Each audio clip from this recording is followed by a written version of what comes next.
The luck finally turned in the Can-Am Grand National Cross Country Series. At our last race in North Carolina, Chris Borich launched a patented last lap charge to get the lead until mechanical problems slowed him and opened the door for Adam McGill to take the win. Can Borich bounce back?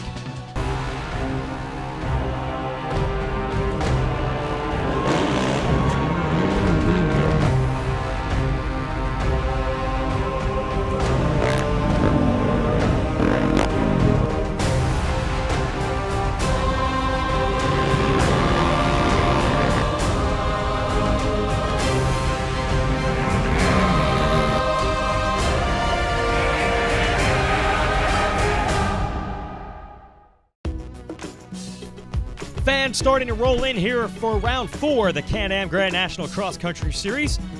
Hello everyone and welcome to Racer TV. Jason Wygant going to provide you with some coverage of the Pirelli Big Buck GNCC in Union, South Carolina. And a lot of intrigue here in the pits because the championship doors have been blown wide open. See Taylor Kaiser there, the number 2 plate of the Yamaha. He, along with Adam McGill and Chris Bithell on the Can-Am, taking advantage of some bad luck for your defending series champion, Chris Borich, at our last race in North Carolina. There's Borich, got his number 1 Suzuki all prepped up, hoping to get back on another win streak. And to get into victory lane today, he'll have to overcome a very tough course. We'll give you the track facts.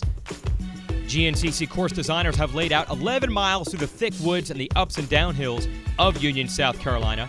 These are 2-hour races. We estimate the top riders will do 5 laps this afternoon. Right now, amateur riders of all sorts are out there in our morning race. Nearly 1,000 riders on hand altogether. In our afternoon race, we're focusing on the pros, though. You got Adam McGill and Chris Bithell looking to make breakthroughs for the Warner Racing Foremost Insurance Can-Am squad. Those riders have gotten podiums and wins, but they haven't had a win streak like Chris Borich has. Let's send it to Krista Shaw with McGill to see if he can win 2 in a row. Adam McGill, you've been in contention to win these races so many times in the past couple years. You finally made it happen at Steel Creek. It's got to feel really good to get that monkey off your back and get your first win for Can-Am. Oh yeah, it was a big confidence thing. I know the team was pumped. I was pumped. You know, we had a good showing. You know, I know Borich ran into some issues the last lap, but you know that's racing. That happens, and it can happen to anybody. It's happened to us in the past, but you know, I'm glad to be back up on the center part of that box again. It feels good, and I know everybody's talking about trying to get a win streak going. I had one going when I started winning the first time, and you know, hopefully we can get another one going today. Yes, that is true. When McGill broke through for his first win a couple of years ago, he then started dominating the series, but ran into bad luck at midseason, was unable to land the championship. He'll be in contention, as will others today. You got Jared McClure, who ran up front early at our last event on the National Guard Honda. Time to clear the starting line area. We are ready to go racing. The engines are off. We'll wave the green flag. We'll fire them up. So let's go to the starting line for the legendary GNCC 10 seconds call. Creighton Coleman, the senator from here in South Carolina, starting these guys as well. And into the first turn we go, and it is indeed going to be McClure grabbing your whole shot. Man, he has got the starts dialed in. Going to pick up some money from motorsport.com for that whole shot. He has got McGill, though, right behind him, and McGill takes advantage of a mistake. McClure got on 2 wheels. McGill instantly into the lead.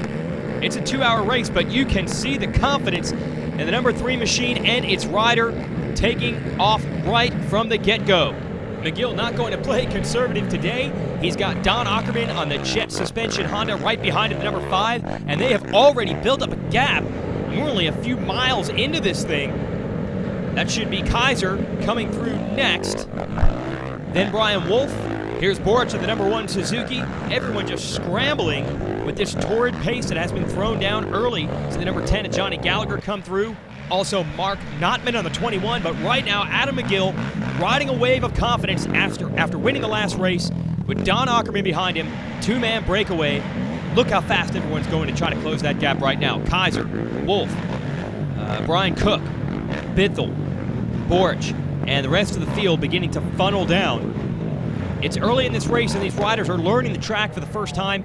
No practice or pre-running at a GNCC. You can walk or bicycle the course or watch the morning amateur race to learn it, but you cannot ride it until you race it.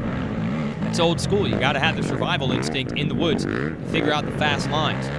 Now you see through this section, there's really only one way to go, but there will be plenty of passing spots other portions of the track, different lines that materialize and change throughout the day. Woo! Infamous Big Buck Creek jump. No problem for McGill. Look at the speed and the momentum he is carrying. I mean, Ackerman, he is flying, but still losing a little bit of ground. Everyone else here over that Pirelli Big Buck Creek jump. Look at the relaxed riding style of Chris Borich there. He is not worried about the breakaway. You know he will be there at the end. Stay with us. Riders expect certain things from a Can-Am ATV. Groundbreaking technology, responsive handling, and the most power in every class.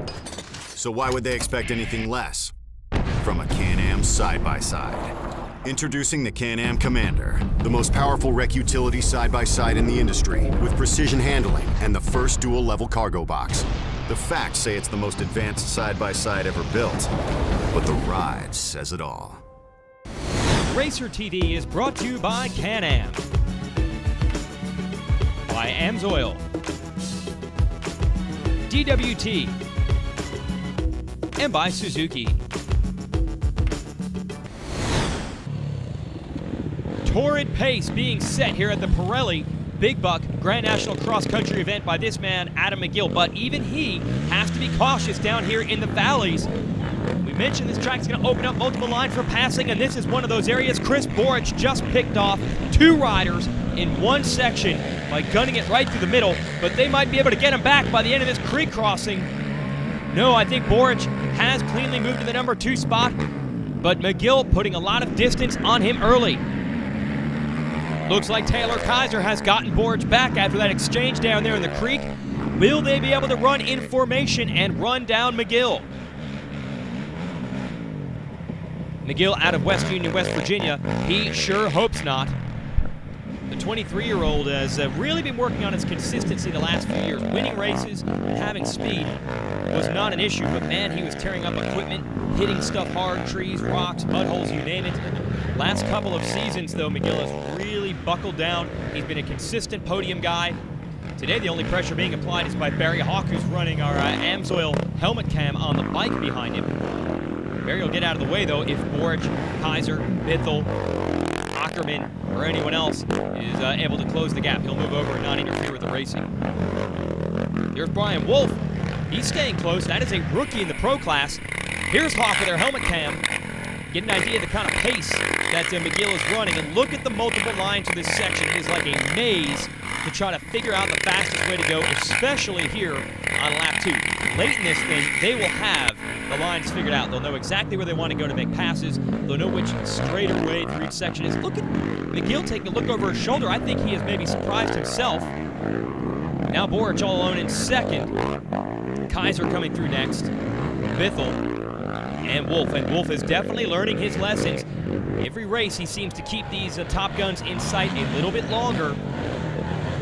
Learns the pace, learns the lines, and before long, you got to figure he can win races. He's actually won a couple of these from the second row, running in the Pro-Am division.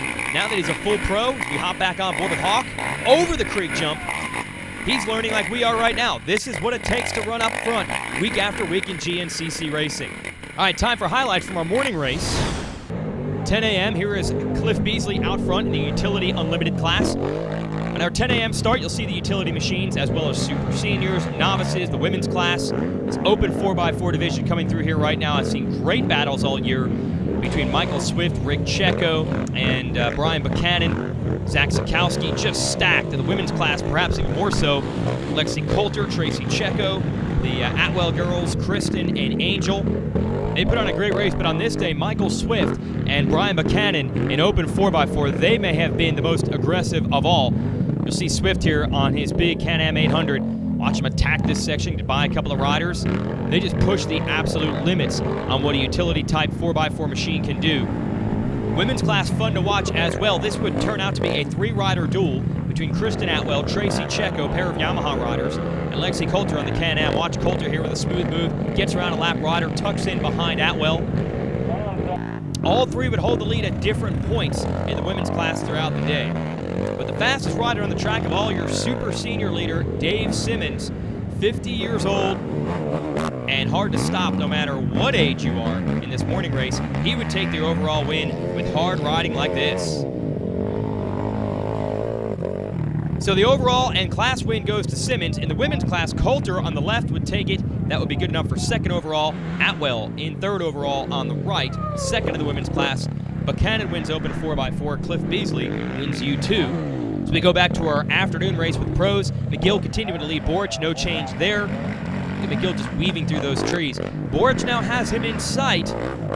And normally this is exactly where Chris Borich likes it. He'll sit back there in second and wait until the last lap. But McGill has a little extra confidence today. Taylor Kaiser on the Yamaha third, Bithell fourth. Brian Wolf hanging tough in the number 5 position. Down into the mud we go. And McGill almost got stuck. He looks over his shoulder and realizes Borich is there, and that's the shark in the waters. Lots of respect paid for your 2-time and defending series champ. When these guys are in the lead, they look over and they wonder, where is Borich? They always have him on the mind.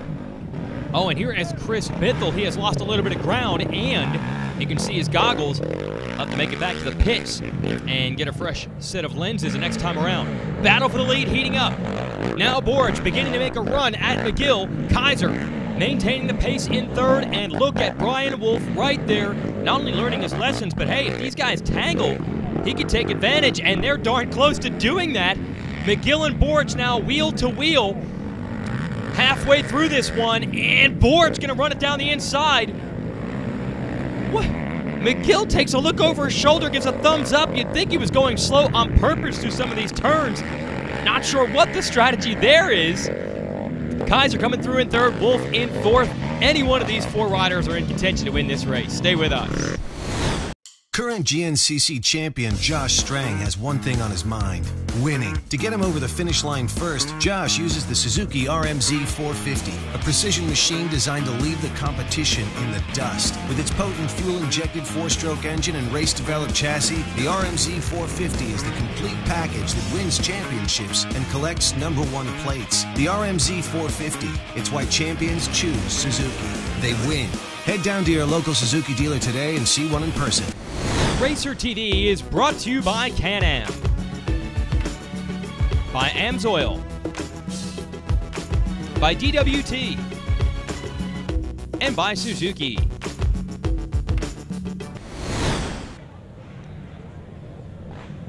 Adam McGill continues to lead through the swamplands of this Pirelli Big Buck GNCC. He's got Chris Borich right behind. Taylor Kaiser, third place rider, got stuck. Brian Wolf gets the thumbs up from the fans. They're cheering him on. He is definitely able to hang with the big 3 today. So far, so good. McGill yet to relinquish the lead to Borich. I'm not sure what was going on before he went to break. He was slowing down. He was giving Borich thumbs up. And as they're messing with each other like that, Kaiser getting a little closer. Must have made a mistake here from Wolf, who has dropped back just a tad. Look at how close it is. Very impressive. Past the 1-hour mark of a 2-hour race, and you've got 2 riders glued to each other in a battle for the lead. Just as quickly as Kaiser makes up the ground, he loses a bit. Flying now through the pit area. Borich, time for some fuel and some fresh Scott goggles. Same scenario for Kaiser. There goes Wolf coming through, and I think he's going to stop for gas as well, so we should not see any changes in the running order after the pits. And I'll tell you what, the confidence that Adam McGill talked about at the beginning of the show is beginning to show. Distancing himself from Borich again. Borich going to have to try to run him down. But I believe McGill did not pit that time, so that's where this gap came from. Whoa! Taylor Kaiser goes down! Came into that corner way too hot, almost saved it. And this is the opportunity Wolf needed to close back in. Man, that corner is deceptive. Anyway, the strategy I was alluding to, Borich now knows if he can just get close to McGill the next lap around, he could take the lead potentially in the pits. And you see the Borich crew on the right side. There they are in the yellow shirts. They've got the radios. They are on top of the situation. Borich knows that you stay this close, a couple of quad lengths, and that'll be enough when McGill stops for fuel to take the lead without having to wrestle him for it in the trees. Kaiser and Wolf still right there. Into the field section, and is this going to be another slow race, or is Borich just going to go for it? Last time around, they were kind of messing with each other, I think having fun. It's a lot more serious this time. Borich missed the main line, and that's going to allow McGill to extend it back out. Now, depending on how the lap times shake out, they're either going to get the 2-lap card or the white flag. How many laps can you do in 2 hours? And it's going to be the 2-lap card. 2 laps to go. 22 miles separating Adam McGill and Chris Borich for the win today, and they have been the class of the field. Kaiser is getting close after that crash, but you got to be able to run this pace. Amsoil helmet cam showing you how it's done. And look at the different lines. Borich around the outside. It's a drag race to the top of the hill. And some rocks, some roots. Who's going to get the traction? And McGill got it back, and I don't know if Borich. Now Borich nice to the inside. Now to the right. Now to the left. Unbelievable racing, and you're getting a first-hand view. And through it all, McGill able to hold the lead, but now he has to stop in the pits. We knew that would be a factor, and Borich finally able to take a clean shot at the lead. Beautiful stop, though, for the Warner team. They get that Can-Am in and out of the pits. He did not lose that much ground, but to try to run Borich down late in these races, a lap and a half to go, is easier said than done. That was some great racing through the woods there, incidentally. At one point, I thought Borich had it on the uphill, but when McGill got close, Borich backed it down, and I think he was banking on these pit stops all along. He looks over his shoulder. He does not see McGill. McGill's going to have to ramp it up as we near the white flag if he wants a shot at 2 wins in a row. And more importantly, he could take the point lead today depending on how this thing shakes out. He has closed a gap. He has definitely closed a gap on Borich. There you see McGill back there. This one is far from over. McGill making a run. But what has been the difference the last couple of years on the last lap, Borich so calm, cool, and collected. And that is really going to be the X factor today. Does the confidence that Adam McGill is carrying into this race, is that going to be a difference? Let's find out. Cast, beadlocked, or spun, the DWT brand has always stood for one thing: perfection. And now DWT means wheels and tires, including the new Moapa utility tires designed for work and play. Then check out DWT's awesome new Sector 3-piece wheel. Dent a rim? Just replace the outer wheel. Plus our full line of competition tires and wheels boxed to match how you race. DWT wheels and tires. Performance, protection, perfection. Any engine. Any season. At home. At the track. Or on the trail. Amsoil, the first in synthetics. Racer TV is brought to you by Can-Am, by Amsoil, by DWT, and by Suzuki. Last lap, it's Can-Am Grand National Cross Country Racing on Racer TV. Chris Borich dancing through the trees. He's got to up his pace because Adam McGill has been in hot pursuit for the last lap or so. And we're down to the last couple of miles, about 6 miles to go on this track. Oh, and McGill struggling to get to the top of that hill. You can tell this is the fastest, this is the most aggressive that Borich has been all day. And he always saves something for the last lap. Now, years ago when Borich was the young kid learning to win these races, when he would pour it on like this late in the race, it would usually lead to crashes and mistakes. But experience has taught him exactly where the limit is, but he never goes over it. And he's also got the endurance. Fitness, a big factor when you're riding for 2 hours. And we've gone about 1 hour and 45 minutes at this point. And Borich doesn't seem to get tired. Adam McGill second, and that man right there, Taylor Kaiser, trying to chase him down. He had a big crash, and that has taken the wind out of his sails. We are into the final field section, and I think Borich might have this one on lockdown, and if he does, it will loom large. Not just in the series standings, but in a battle for confidence. See Barry Hawk there with their helmet cam. He's the only one able to keep Borich in sight down the stretch. Borich has answered the call. McGill gave him a run. Borich stayed close. And then when McGill had to pit, Borich grabbed the lead, and there have been no challengers since. And the classic Borich wheelie coming down to the finish, well, he's done better than that. But he'll take a victory either way. Chris Borich, your winner at the Big Buck GNCC. Adam McGill led 3 of the 5 laps today, but he could not find the speed on the last lap to reel Borich back in when Borich got the lead. Still a nice run for the podium. That's 3 different manufacturers in the top 3. Let's send it down to Krista for our interviews. All right, Taylor, another podium finish for you today. Tell us how you felt out there, and is there anything you would have done different? Yeah, you know, I actually felt all right. Yamaha ran really good today. Got off to a top 5 start. Just need to go back and work on my physical conditioning some. Got a little tired. It was really hot today, but all in all, you know, I'm happy with my performance. Just, you know, gotta make it where I can charge harder the rest of the race. So, I don't know, I'm gonna go back, put my homework in, and hopefully I can get back up here. Here are your Suzuki results. Tough luck for Wolf on the last lap, drops him back to 9th. Let's talk to Mr. McGill. Strong, but not strong enough to take the win. He is your runner-up. All right, Adam, unfortunately you didn't get the win here today, but you were definitely trying to give Chris Borich a run for his money out there. Oh yeah, for sure. I mean, we run up front all day long. It felt like, you know, it was my day again. I knew he was coming. I knew he was coming fast, and we got hooked up together there on the last couple laps, and he got around me when I pitted. He pitted the lap before. When he got around me, I pushed, caught him, and it just seemed like just little mistakes. I think it's just being antsy, and, you know, I'll catch my stride again soon. You know, I got my win. I got some podiums.